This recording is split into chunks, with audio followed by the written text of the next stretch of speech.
That's a good question. Well, I try to be calm. And I know even my kids, they come to me a lot with problems and failures and things. And I always go to the end game. It's not the end of the world.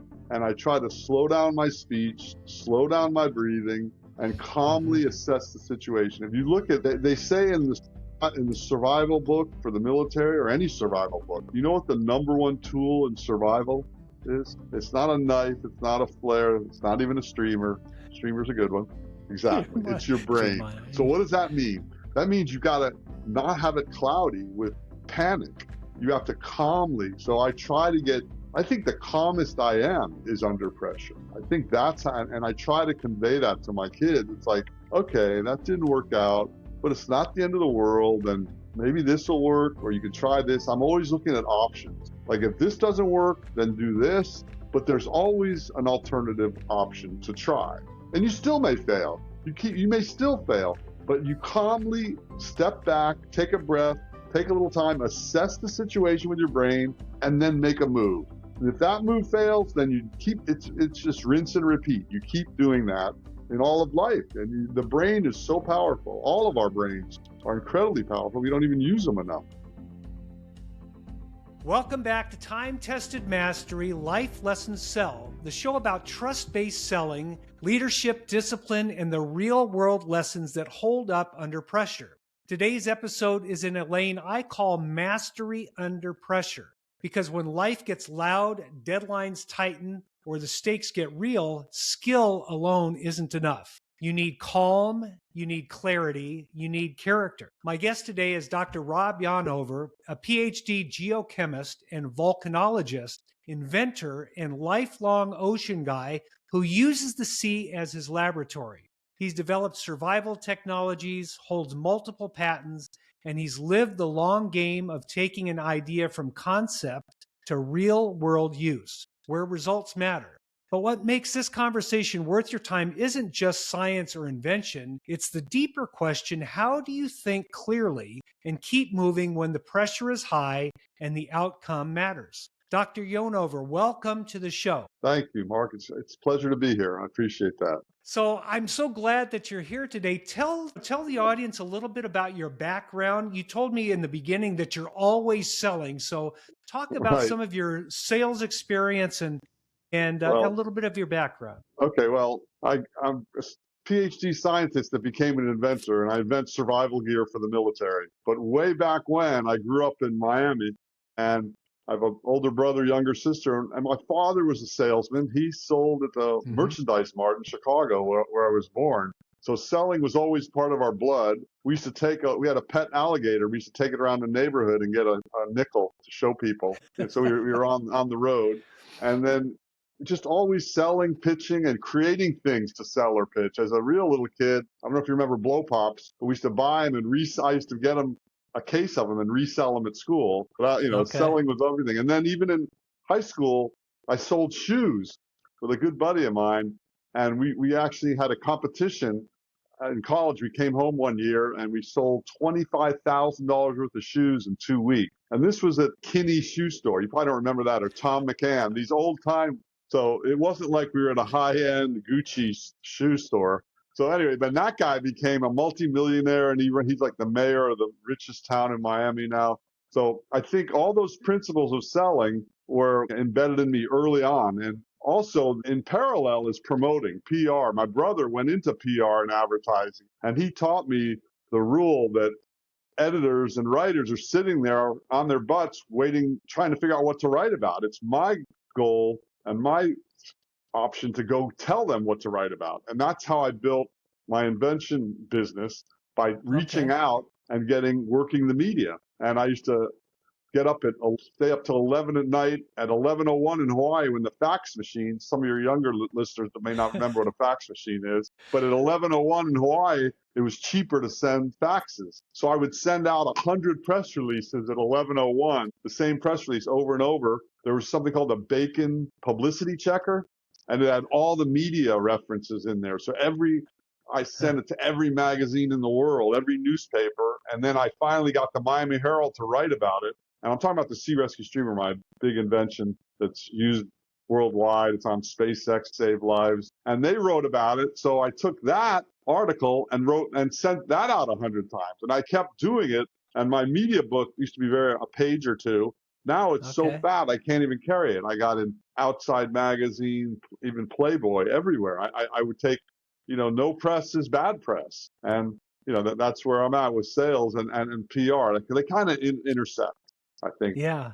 Well, I have to tell you that I do know what Kenny shoes are, and I do know what Tom McCann is, and I do remember the blow pops. So, yeah, it's funny. I really appreciate that, because a lot of times I will be telling stories or going through experiences with an audience of people that are younger than me, and they won't have any clue what I'm talking Right. about. I guess the analogy would be getting your shoes at Payless. If they have Payless, even they're not around, or even like Walmart. I mean, the grade of the shoe wasn't great, but I learned a lot. Sales is, as you know, it's about relationships. So you always have a chance to make a relationship. And another tech guy I met years later said, get people to like you, then sell them your stuff. It's like, Yeah. build a relationship. And, I've taken it all the way up to the military using similar techniques where ultimately I get in front of people. And first of all, if you believe in what you're selling, it's a lot easier. And I knew I was going to save lives with this invention, my SeeRescueStreamer. So it was easier for me to keep pitching and be relentless. But also, I consider myself a polite pain in the ass. So I'm going to keep contacting you until you give me what I would like. And in the case, let's say Outside Magazine, people probably remember that. It took 3 years of me talking to them to finally get them to write a story about it. And every time I would call them back, and they'd say, "Oh, we can't write that right now. We're busy." I go, "When can I call you back?" "I'll call you back in a couple of months." And I'd write a little note, and I'd call them back. And I just kept doing that until people had a little opportunity and to do something with it, or just keep calling until, I came from the perspective of it's their loss, even like in the dating world, I was pretty shy, but I read a book called How to Pick Up Girls. And the whole point was to get out there and say hello, say something. So Right. you have to have the attitude that it's their loss. If they don't want to write about my brilliant invention that's going to save lives, that's on them. And I've taken it all the way to Shark Tank. So I've taken it to the ultimate PR, 9 million people watching it, and it's worked well for me. And even on the military side, I dress up, put a suit and tie on, and I go to trade shows. And I love and hate trade shows. They're a pain in the ass, but they're great because it provides an equal footing.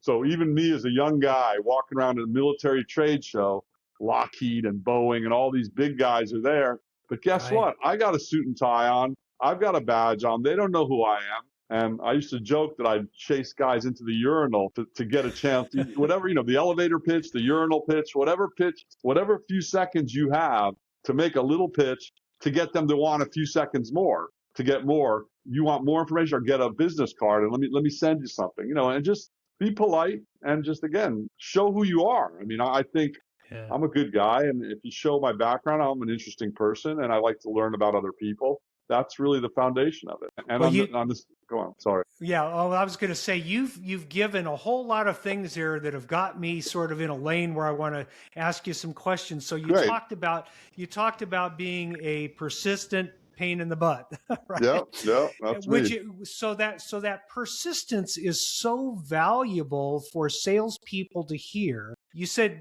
it took you 3 years of persistence to get Outdoor Magazine to write the article that you wanted. Where did you learn that art of persistence? I think I think it was just, I'm really competitive, and as a little kid, I don't like to lose. And to me, losing, yes, you shut me down. Let's say an editor shuts me down. I don't want to take that as a loss. That's a partial loss, but it could be a victory later. So I don't want to lose anything ever. And it's not really a good quality. Let's start with that. Well, no, actually it is a good quality if you can channel it, and it sounds like you did. Right. Yeah. I'm not like a sore loser. I'm just kind of persistent because I want to reach my goals. And like you said earlier, the pressure to reach goals, that's a whole other story. When you need to make money, when you need to make a sale, that's another story. And even in that regard, I like to take the pressure off myself by for instance, young entrepreneurs or business people, if they have, I always tell people, don't quit your day job so you can quit your day job one day. Because, to start any venture, it takes twice as much money and twice as much time. So don't put the pressure on to make all the money right away. Keep your day job. So for me, that was very helpful because the pressure to get someone to do something where to give it, you have to make this sale. I don't really like that kind of pressure, but Yeah. I'm familiar with And it. that's pretty real, in particular for brand new real estate salespeople to get into the business. And I share this as a common theme. They're told if you get in this business, there's unlimited income potential and there's unlimited freedom. Problem is you can't have them both at the same time. And so many people, because of the ease of entry into real estate, where it costs a few months worth of education, a few $100s to get a license, but they have no skills. The next thing that you talked about that caught my attention was that you really have a strong belief in the product that you're selling. Can you Right. share with people why they need to have that with whatever they're doing to be effective? Yeah, I mean, because you don't want to bullshit people, and if it's authentic, it's just so much easier to be passionate and strong and persistent about something you believe in. And I won't even, Mm-hmm. okay, so I sold shoes, and let's say they weren't the greatest shoes in high school, but I actually wore them.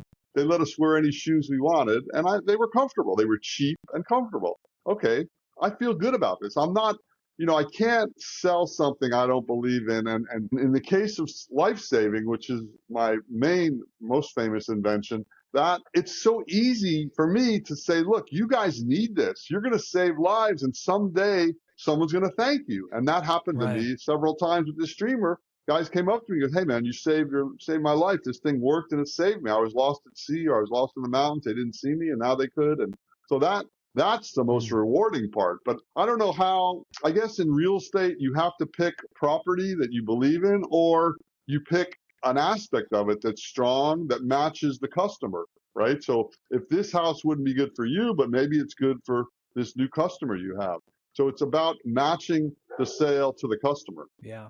I really do think that a lot of times salespeople struggle because they don't have the confidence in themselves that they know what to say or they know what to do or what they know what the right answer is for their client. And that's why I really think that professionalism in sales people is so important. There's a wide range of salespeople from the extraordinarily good to the not so good, I guess is Right, the way right. I'll But I think the ultimate thing is you have to be okay with some failure, right? I Mhm. mean, real estate, you pitch 100 people to get that one sale, and it's just like everything. And people don't like to be shut down, and you can't let getting shut down hurt you from trying again. That Right. persistence is it's tough because I guess a lot of people aren't built for that. And that's it's something in your nature that but a lot of it is also experience. I mean, it's a bummer to lose and get shut down, but when you have it done enough, you get used to it in a good and bad way. Yeah. I remember standing in a sales meeting with a bunch of salespeople one time, and I looked around the room. I think there were about 20 people in the room. And I said, I failed more than all of you in this room last week combined. And they looked at Exactly. me like, what are you talking about, Mark? You got 4 new listings this week. How can you say that? And I said, but you don't know how many I tried for and didn't get. Exactly. That's really what the answer is. People always look at your successes. They never want to look at how you got there. So I wrote down the word pressure. You had talked about pressure and good pressure and bad pressure. Right. And I wanted to ask you, what is your definition of pressure? What does it mean to you personally and professionally? And how do you make it work for you? Well, I mean, I think that adrenaline is important. I mean, I'm a big wave surfer and I like to be on the Oh, edge. So there's pressure, life and death kind of pressure, or, that kind of pressure. But in terms of sales, I think that it keeps you on edge and it gets your juices flowing. And also, when I think of pressure, I think of going bankrupt or getting in trouble, all these things that could go wrong, that's a very much incentive to keep going. That is pressure. But I really pride myself on performing under pressure. And it's almost like I don't do as well unless there's pressure. Sometimes I create pressure for myself. And like even in the way I do things, I have an inbox where I have things to do. I like to create they're fictitious deadlines. But I'm like, okay, I got to get this done by 2 o'clock. I just got to get it out of my inbox because I got more stuff coming in all the time. So I build in my own deadlines, and I played a lot of sports as a kid. And you hit the jumper as the buzzer goes. You don't want to make it that close, but you want to. It just kind of gets your juices flowing better. But again, that's kind of fake pressure. And then I've also had real pressure. My late wife got sick with MS and became paralyzed from it. And I had a 4-year-old and a 7-year-old and a paralyzed wife, and a huge overhead in Hawaii is expensive. So that was massive pressure. And that lasted for 19 years with her, which was, I'm really proud of. I kept her going for 19 years and kept our family together.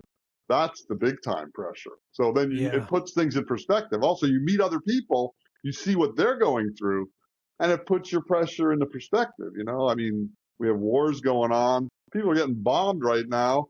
That's a bad pressure. That's the kind of pressure you don't want. So whether you sell or pitch something or have something fail, it's not going to kill you. I mean, so there's a whole continuum of pressures. Yeah. Well, my wife would say that you and I are sort of built to the same cloth because I keep adding stuff to create more pressure. I mean, there's something about having a really long to-do list, that forces you to keep going and that kind of thing. But that's right. They say when you retire, you die.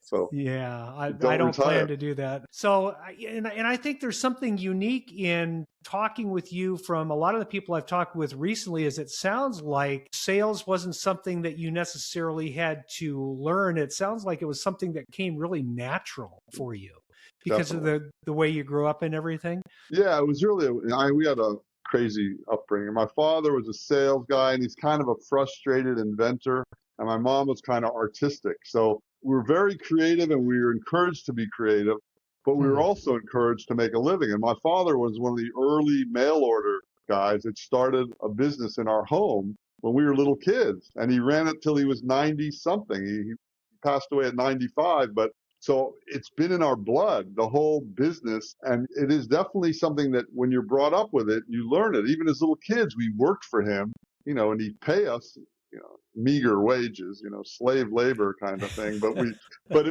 they always taught us that, you work hard, you'll be rewarded. And to be creative and work hard, you'll really be rewarded. So he created a business. So that was our model. And the guy, he was the first stay-at-home guy of all time. He had his office phones linked to our house. They rang at the same time, 2 different phone lines. This is back in the 60s, 70s. And he even had one put in his toilet. He had 2 phones in his bathroom. My friends used to come over, hey man, can I see the phone in your father's bathroom? Go, yeah. And he'd answer. And I wrote a book called Hardcore Inventing, and the working title was Inventing in Your Underwear, which it was an homage to him. My friends would come over and he'd be working on his phone. I go, hey, Dad, can you put some pants on? Come on, my friends are coming over. So he was the ultimate, and he really got a kick out of seeing the internet and Wi-Fi now, Zoom calls. This blew him away, just this whole thing. Although one of our rules is just say no to video phones because we don't want people to look at what we look like. You got to shave and put a collar shirt on for this. So anyway, it is definitely in our blood, and they taught us about education and travel and just knowledge. And creativity. Those were the most important pillars, and we kind of all took that all the way to the goal line. It sounds like you've had a great upbringing. Yes, for sure. I was lucky. Yeah, it sounds awesome. So I wrote down a couple of notes from the stuff that we had talked about before, being calm under stress. How do you do that? How do you do that? Again, I think from my experience in the ocean, I surfed like 30-foot face waves, and I fished 25 miles out. You can't even see the island in 6 to 8 foot seas. I always look to nature for my inspiration. There's a thing called biomimicry where you mimic nature. And a lot of my inventions are, even the streamer has spreader bars in it. So it's like a centipede. It won't twist up and curl up. That's how it works. Nature's been around for 1 billion years. So whenever I don't understand something, I look to nature for inspiration. And I also see how animals are very calm under pressure. Like in big waves, you'll see a turtle come up, and then there's a 30-foot wall of water. The turtle looks up at it and just goes under 10 feet the big wall of water goes up, he comes up and takes another breath. Calm under pressure and breathing. And that's kind of how I try to do it. If there's a lot of pressure, I've had a lot of pressure in certain things in my life, even that Shark Tank thing where, 50 cameras, 5 sharks, 9 million people. That was massive pressure. And it was me and 5 sharks and Mark Cuban, all these guys. And I kind of, I've given enough talks as a PhD guy for academia and then promoting the invention to the military. So I've given hundreds of talks in my life, thousands maybe. And I also know more about it than them. So I just you get in that mode. I always tell people giving talks or presentations, you need to know more than, and you should. Who knows more about this streamer than me? So that always gives me confidence. And just kind of to breathe and relax and pick your spots. Let the other person talk, but that sometimes buys you time. My father taught us to look right at the bridge of someone's nose, right here. If you can't look, you look them in the eye, but if you start to wander, look at the bridge of their nose. It looks like you're looking in their eyes. And by pausing and letting them talk, I'm trying to reload what I'm about to say. So it's very much calmness. And I don't know how you do it except by doing it, the more experience, the better. That's why pitching and getting shut down is actually good because it's more practice. Yeah. And it's less heartache when you do get shut down. Yeah. So did you just practice on real people or did you ever practice any of the skills that you use in sales? Well, definitely. I mean, that's the other people think that I wing it because I'm very kind of folksy. I don't like when I give presentations, even Shark Tank, they want me to memorize the presentation. I said, I don't do that.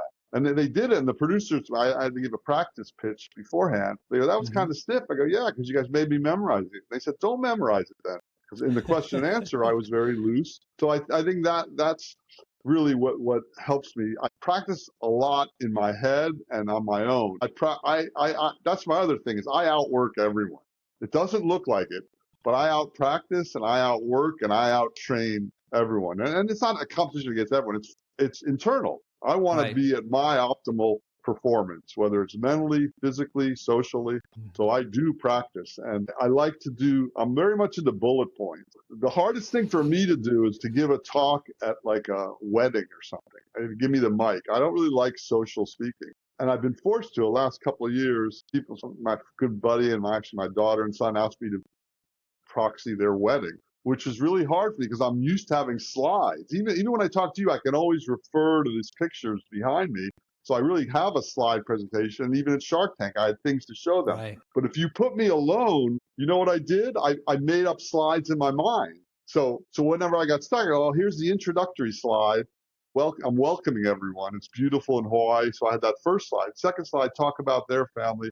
Third slide, talk about the other side family. Fourth slide, talk about the bride, then the groom. So I made a slideshow in my head. I made notes, bullet points of the slideshow because as I talk, like I'm talking to you, if you're tracking with me, I know I can keep going the pace and the level and the speed I'm going at. But if you're starting to wander your eyes or you're getting tired or bored, I can see that. That's why you should never really memorize a talk. You should have guidelines or a pitch. Let's call it a pitch. And you never know how much time you have. You can see people start getting nervous and antsy. They're ready to leave. You got to squeeze in your little talk to catch them. You know about the elevator pitch, right? Yeah. 30 seconds to make it. It's so important for, salespeople that I work with in real estate. They have a pitch that they think that they're supposed to give. What we're really there to do is to make a connection and help guide another person in a decision. So, to know what your roadmap is. And when you were talking about having a slideshow, I have a vision of the process. That's what I have is a vision in my mind of the process. And so I will start down the road of that process. And just like you're talking about, people might start going left or they might start going right. Well, you have to go with them. And then you bring them back to the right road. I mean, so you have to be able to move with them. And so many people, because they don't practice and they don't have that mastery of their message like you were talking about. You said, I need to know this stuff better than anybody else. Well, when you know your pitch better than anyone else, you don't have to make it up as you go. You already know it, and you can listen to the person that you're talking to. Right. I love and the customer is always right, right? I mean, that's the other Hmm. thing. You don't want to argue with them. And even if they say something wrong, you kind of can acknowledge that or steer them into something that's more comfortable for you to talk about. And it's Hmm. more of a personal experience, a human to human experience. Sales is fascinating. I mean, it's a fascinating thing. And I'm good at the pitch. I'm not really a good like negotiate. I think I'm good at negotiating like licensing deals, but bargaining, I'm not good at that. So, it's like Yeah. if someone's selling me something, okay, I'll buy it. I'm gonna my late wife used to say, "Oh, let's go shopping for furniture." I'm like, I don't shop. I go buying. That's why Right. I don't want to go. I would fight Yeah. the idea of going. I don't want to go because if I go, I'm just going to buy something. So Yeah. it's a different mindset. I love that. So now when you're dealing with people and you have in my mind, you have a lot of background that gives you credibility. How would you suggest to somebody that doesn't have the experience or the background or the titles or the awards and the Right. recognition, what can they do to create in the mind of the person they're talking with trust and credibility? I think you ingrain yourself in your community, and that community can be tiny or huge. And I think a lot of people get the misconception that an invention or business or real estate, it has to be massive and huge. But the truth is, if you have 500 people that think you're great or you're part of that community, you can volunteer into that community. You can do things that are of value in that community. And even pitching, you might want to pitch a local, I mean, there aren't really any local newspapers anymore, but local websites that, just kind of get into the community and show them who you are before you Mm. start trying to pitch them for sales. And that, again, if you focus on the niche businesses are better, or niche customers, because, if you think you're going to be the new Facebook or the new Uber, good luck. But you might Yeah. do something small for your community that's needed. And that's the other thing. For me, I like to invent life-saving stuff because I'm into applied science, things that matter. Saving lives to me is the pinnacle, right? If you can Okay. save someone's life, so it's easy for me.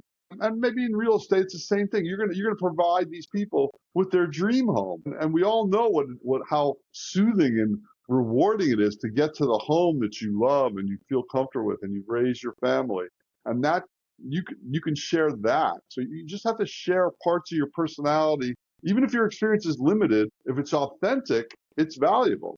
So you show them your authentic perspective. Yeah, I love that. I love that. So, I mean, there are so many things that you're sharing that I really relate to. Right?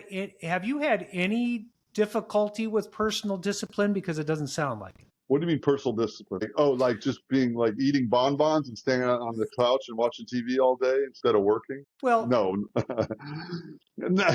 to me, success is the repetition of habits over and over. I mean, Right. whatever you do consistently is going to get results. Now, if you have bad habits, it's going to give you bad results. Good habits are Yeah. going to give you good results. I mean, have you ever had any struggle with that, or has it been just No, something that was I easy for you? I'm very fortunate. I've been self-driven from the beginning. And I see part of it is my brother, who's older, he took a lot of grief from my parents because he'd screw up in school, and he's smart. He's a genius. But I saw him. I'm like, I don't want to do that. He's getting punished all the time. And then I realized early on that, Mhm. if you do the work, then you can play. So that was the way I did it. And I've been playing my whole life after I do my work. So you pick out your little windows of opportunity. And I learned in school that if I got all A's, no one could touch me. My parents and my friends literally were derelicts. I mean, they weren't derelicts, but my parents did not like my friends, but I got straight A's. So I was the responsible one. And that's like raising children or anything. Respect, Yeah. responsibility, resourcefulness. That's the 3 R's. And that's what you get more. If you show more responsibility, you get more. My parents, my three derelict friends that I took on a surf trip from Miami, I borrowed the car, skipped school, and my parents say, well, I go, look, there's no waves, but there happen to be waves now. Can I borrow the car and skip school? Yeah, okay. I got straight A's. I'm ahead of my. They do it. Then I borrowed the car Yeah. to go to one of my derelict friends' house, a brother's house in New York, before cell phone. We drove from Miami to New York as 16-year-olds, and my parents let me have the station wagon with Wow. one of my friends became a rock star, the other OD'd. I mean, these were edgy guys. But because I did my work first, that I learned that early on. Like even if you get home as a little kid, do your homework, then no one hassles you at night. Like my brother used to, he kept procrastinating. And at night, he'd have this battle with my parents. And I'm like, done. I'm Yeah. playing on the streets with my friends. But I've always been self-driven, self-motivated, disciplined. And actually living in Hawaii and being self-employed is not an easy task. Yeah. Yeah. Right? You Yeah. wake up, the weather's beautiful, there are waves, it's just beautiful women, surfing, everything. It's like, but you know what? You just get your window of time. And even in my dark days of taking care of little kids and my wife in a wheelchair, I figured out that at 5 in the morning till 8 in the morning, everyone's groggy. That's when I would go surfing, right? Because that was like a lost part of the day. Not for me, because I would just embrace it. Get up early, get in the ocean, get my fix. It's like I did my work then I could play. But this was the opposite. I would do my play first so I could work the rest of the day. So it's just a matter of managing your time and getting and motivated. Again, I have passion for what I do, and I've been fortunate because I've been able to pick what I've been able to do. It's not like I'm not in a job that I hate. I'm in a job that I love, which is my own job. But that's fortunate. Yeah, that's awesome. And you may have already mentioned this before, but I know that everyone that is successful, it's not the Wizard of Oz. It's not life on the yellow brick road. There's always adversity and there are setbacks. And so, Absolutely. I'm sure that you had a couple of those. Can you share one Sure. that you had and how you worked through it and what the mindset was that took you through it? Okay, well, there have been so many, really. And I think that, first of all, my whole life strategy is the tortoise and the hare. Are you familiar with that? Mm-hmm. Right? The hare runs fast, but he keeps taking naps because he's so far ahead. I'm the tortoise. I'm going to keep plugging away. Even with the military, I was probably 25, 30 years old when I first approached them. And they're like, who are you? You're not, my father was a D-Day plus 90. He was at the Battle of the Bulge. But other than that, I have no military credential. And I just kept plugging away. And you take a failure, but I wasn't going away. And I'm still not going away. And, they thought of this crazy guy in Hawaii with a piece of plastic. And so in terms of failures, I mean, my wife's illness was the biggest one of a disappointment I had to deal with. Even earlier on, when you get a Ph.D., they call them their comps. They give you an oral and a written test to allow you to go further in the Ph.D. And I failed. And that was just a major blow. It doesn't mean you're out of the program, but it means you got to restudy and retake it. And I always take failure as incentive in a weird way. If I fail, I'm like, okay, I'm not going to lose this. I'm going to come back stronger and I'm going to work harder. Yeah, okay, maybe I wasn't prepared enough to fail that way, but I'm coming back strong. And I did, and I was able to pass that and go on. But things like that, and the failures there's failures every day. I think that you have to keep moving forward, like the tortoise. That's how I deal with them. And you just kind of, okay. And it can't all be beautiful, like the yellow brick road, as we know.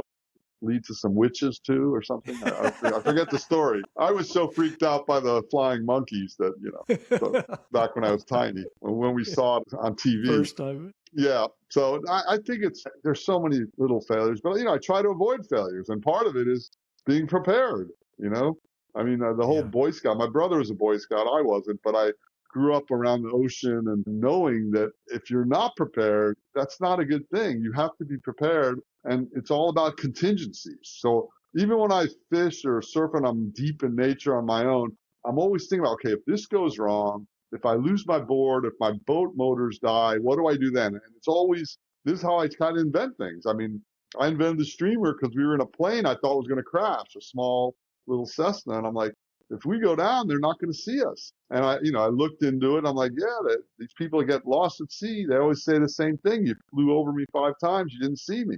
And smoke, flare, sea dye, it all goes away. And then I'm like, Christo, the artist, wrapped these islands in Miami with pink plastic. And I saw that. I'm like, just having a long tail of orange or pink. It was pink initially, but the military didn't like the pink.